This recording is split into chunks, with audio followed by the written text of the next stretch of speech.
Hi everyone, Cobweb Rose here, and today I want to bring to you guys the first of a two-part series on how to thru hike the Whites on the Appalachian Trail. So today's segment is going to cover the AMC Thru Hiker Pass and its uses, and also some of my personal tips for when you're hiking in the White Mountains.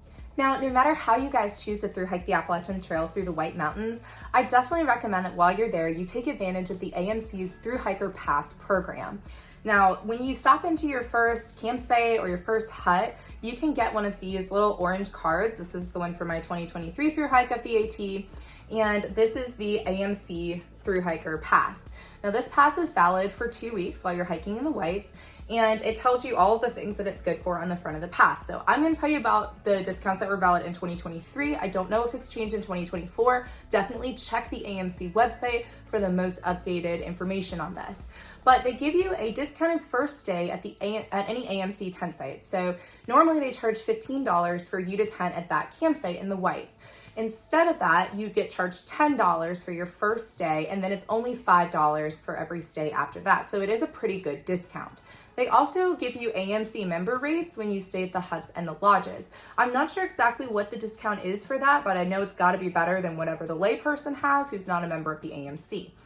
Now, this pass is also good for, as you can see across the bottom, 2 baked goods and a bowl of soup for free at one of the huts. These are really good baked goods and they're very generously portioned, and the soups were absolutely incredible when we went, and I'm pretty sure it was a $2 refill for the bowl of soup and $1 extra to get us a very generous slice of bread with your bowl of soup. So it's a really good option for you guys when you're going through the Whites. You also get 10% off merchandise at the huts, the Highland Center, and the Pinkham Notch Trading Post, and you get a discounted soup and bread combo at the Highland Center and the Pinkham Notch Visitor Center. And for you southbounders, if you make it through the Whites within that 2 weeks and happen to get all the way down to the Mohican Outdoor Center in New Jersey, you can also get discounts there because that is an AMC run center. Now, you can obtain this Thru Hiker Pass from any of the sites that are around the outside edge. We got ours from Garfield Ridge Campsite and Shelter up here, which is why it's scribbled out on my pass. But you can also get it from Kinsman Pond Shelter, Liberty Springs Tent Site, Garfield Ridge Shelter, 13 Falls Tent Site, Goyette Shelter, Ethan Pond Shelter, Nauman Tent Site, Imp Shelter, or Speck Pond Campsite. And I do recommend that you keep this Thru Hiker Pass in some kind of Ziploc bag or something, because my friend Bubba's pass got wet when he was on his way through the Whites, and while it didn't keep him from using it, it was a little awkward when he tried to pull it out and get, his baked goods or soup crossed off when he wanted one for free at the huts. But I 10 out of 10 recommend that you guys, if you're thru hiking the Whites on the Appalachian Trail, take advantage of this Thru Hiker Pass. Go ahead and get one for yourself and use it while you're on your way through. Okay, so here are some of my personal tips for when you're hiking in the Whites. My number one tip to you guys is being mindful of the weather. The weather is so unpredictable in the Whites because of all the elevation that's up there, and there's a lot of sections that are above tree line that can become really, really dangerous when you're hiking in things like thunderstorms. Expect that at some point during your trip through the Whites, you're going to have terrible weather. You're probably going to be socked in your views, and it's pretty much always wet. Even if the sun is shining and the birds are chirping and the sun's been out for a couple of days, you're probably still gonna encounter a lot of mud and a lot of slippery, wet rocks. So just be mindful of that when you're going through the Whites, because it is a very wet area. Now, I also recommend that even if you're hiking the Whites in the summertime, you guys get your winter gear back before you go up into the White Mountains, because as you go up in elevation, the temperature will drop, and especially with the unpredictable weather conditions and high winds that you can get up at elevation, you can be in for a really cold and probably wet hike through the Whites. So you'll probably want to have your winter gear with you, things like your thermals and your lower degree rating sleeping bag. I went in with a 0 degree rated sleeping bag, had gotten my mid layers and my gloves back before I went into the Whites, and I definitely did not regret it, because there were a couple of days where we were absolutely soaked to the bone and freezing cold, and it was definitely worth it. Another tip I would give you guys is try to lighten your load in your backpack as much as possible. I know that seems really contrary to, hey, get your winter gear before you go into the Whites, because your winter gear is going to be your heaviest gear. But at the same time, if you guys have literally anything at all in your pack that you can send home because you don't need it between the White Mountains and Mount Katahdin in Maine. Or if you found that you're not using it somewhere between Mount Katahdin and the Whites when you're hiking southbound, get rid of it, because the lighter your backpack is, the easier it's going to be for you to challenge those really big elevation gains and losses in the White Mountains. There were some times where we were literally just bouldering straight up a rock wall with our backpacks on, our poles collapsed in the packs on wet rocks, and it was really dangerous. So anything that you can do to get rid of that extra weight would be very helpful to you guys in your safety in navigating the Whites. This was just kind of I guess a little PSA, but you can actually stealth camp in the Whites. It's one of those areas where it's kind of generally frowned upon to stealth camp, especially because there's so much beautiful, pristine wilderness up there. And stealth sites are honestly really hard to find because there's a lot of boggy sections of the Whites, but you can do it. Just a friendly reminder, there is no tenting allowed above tree line, and honestly, having been above tree line in the Whites hiking, I don't recommend it. It's not like you'd be able to find a good spot, and it's really rocky and very windy, and the weather's really unpredictable, and it'd be super, super cold and miserable. So like I said, you can stealth, but it's gonna be hard for you to find sites. So when you guys get ready to head into the Whites, take a little bit to make some change somewhere, and get some $1 bills and $5 bills. And by some, I mean quite a few, because the caretakers in the Whites don't actually have a lot of change laying around, so they can't make change for you if you pull into a campsite and have like a $50 bill to try and pay for your stay. A lot of the campsites have signboards with boxes in them if the caretaker is out, and you just drop your exact change into the box. And like I said earlier about the Thru hiker discount program, it's $5 after your first time tenting at a tent site. So you want to have exact change, either 5 ones or a $5 bill if you do need to drop it into a box because you can't make change, the boxes are locked. Or if you see a caretaker at a site, they might be able to make you change from a smaller bill, but probably not.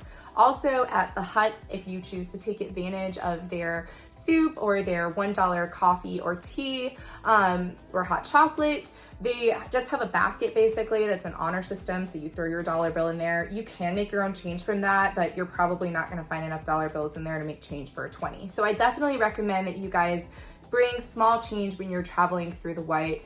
Bring 1s, bring 5s. You're not gonna need any coins, so good job, you can save weight. But definitely don't roll into the Whites with 20s, 50s, 100s, expecting that the hut system will be able to make change for you, because that's just not something they can handle. Now, when you're camping in the Whites are notorious for their tent platforms. And they require you to pitch your tent on these tent platforms where they're available, because they're trying to protect the environment in that area from repeated tenting. So the thing that we found when we were trying to pitch our tents on these platforms in the Whites is a lot of times these platforms are in very exposed areas, so you're subject to higher winds, rain, things like that when you're pitching on these platforms. But also it can be really hard if you have short guy lines on your tent to be able to pitch appropriately or well on these tent platforms. If you have a freestanding tent, you don't really have to worry about pitching on a tent platform, because you can just set your tent up and literally drop it on the platform and you're good to go. But if you have a non-freestanding tent like I did, it's really hard to get your guy lines at the appropriate tension to be able to actually pitch your tent so you don't feel like it's gonna fall over on you in the middle of the night. Now, when we pitched on platforms at Garfield Ridge Shelter, the caretaker there actually had spare pieces of rope to help you extend your guy lines so that you could either reach your stakes all the way down into the ground on one side, or so you could tie it around rocks on the other side, or if you had stakes that you could just push through the slats on the tent platform, you could use those extra guy lines as well. But just something to think about when you guys are going through the Whites. Also, as a little pro tip, if you happen to get to a shelter or a campsite late and all of the tent platforms are full, go and find the caretaker and ask if there's overflow tenting anywhere, because there's there might be a ground tenting site for a few tents that they use as overflow when all the platforms are taken. So if you have a really hard time pitching your tent on a platform, you might be able to use this overflow space. Just talk to the caretakers. They're super friendly. They're very helpful. Now, just as an FYI, if you're planning on staying at the huts when you're on your journey through the Whites, the huts are beautiful. They're great places to stay from what I can see, but it is $177 for a bunk. This does not include linens. You have to pack in your own sleeping bag, and there is running water at the huts, but it's only cold. They don't have showers. Like, the running water is just for your hands, and everything that you pack into the hut, you need to pack out, because the crews at the huts do the same thing. We actually saw them packing in and out 80 to 100 pound external frame packs, because they have to pack in all of the food and pack out all of the trash and food waste leftovers when they leave the huts. So if you're planning on hut hopping in the Whites, just know that it's going to be an expensive endeavor. You do get dinner and breakfast included in your stay, and the crew does a little show while you're staying at the hut as well. So it's not necessarily a bad deal, but on a through hiker budget, it's really expensive and kind of unnecessary in my opinion. Now, the huts also offer a very generous work for stay option. They usually will select their work for stays no earlier than 4 p.m. So if you're planning on doing a work for stay at a hut, try to arrive there exactly at 4 p.m. and ask the crew if they have work for stay available. Now, with the exception of Lakes of the Clouds hut, the huts will only accept 2 work for stay positions per night, and sometimes they don't accept that depending on how busy the hut is and what the needs are for the hut. So you always have to ask the crew. Lakes of the Clouds offers 4 work for stay positions if they need them. Typically, the work for stay is not that hard. They ask you for 2 hours of work in exchange for you being able to eat unlimited dinner leftovers if there are any. They give you breakfast leftovers if there are any, and you get to sleep on the floor in the huts, which in some cases is much better than being out in the elements. Now, we did a work for stay at Lakes of the Clouds hut, and it was a great experience. Honestly, the crew there was awesome, and we got to sit in the dining room and watch the crew's presentation to the guests while they were there. And then afterwards, we swept up the dining room, kind of cleaned out the tables, pushed the benches in, and then Snapshot and I cleaned out the refrigerators and reorganized them. And the other 2 guys that got work for stay, MC and our friend JJ, ended up doing cleaning out the ovens. And then we got a massive spread of dinner leftovers to choose from, and the crew was awesome. And it was a super cold and windy night at Lakes when we stayed there, so staying on the floor inside was definitely a step up from tenting out in the elements, especially because by that time all of our gear was soaking wet. Now, Lakes of the Clouds is also the only hut that has the dungeon, and what it is it's kind of like a bunker. It's basically like a stone basement. There's a reason they call it the dungeon. It's cold, it's damp, it's very, very dark. I think there's 6 bunks in there. There might be 8, but you can stay there in the summertime for $10.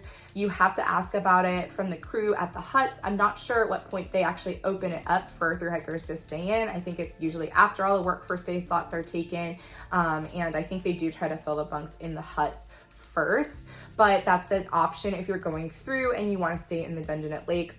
The people I know who stayed in the dungeon though said it wasn't the world's best experience, but it's definitely cheaper than buying a bunk at the hut. Now, this is a friendly reminder that the Whites are infamously difficult for a reason.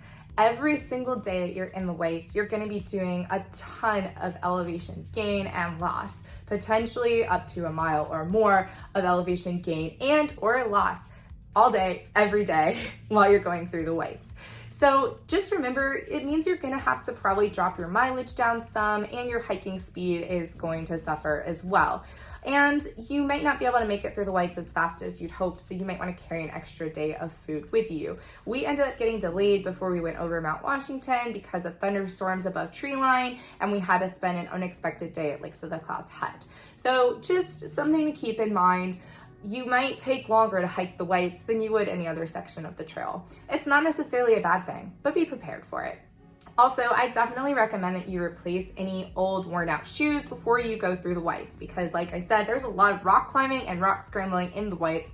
There's a lot of very intimidating rock slab descents and ascents going through the Whites, and then also southern Maine. So if your shoes are starting to get worn out and your traction sucks, try to replace those shoes before you go into the Whites if you can. You won't regret that you did.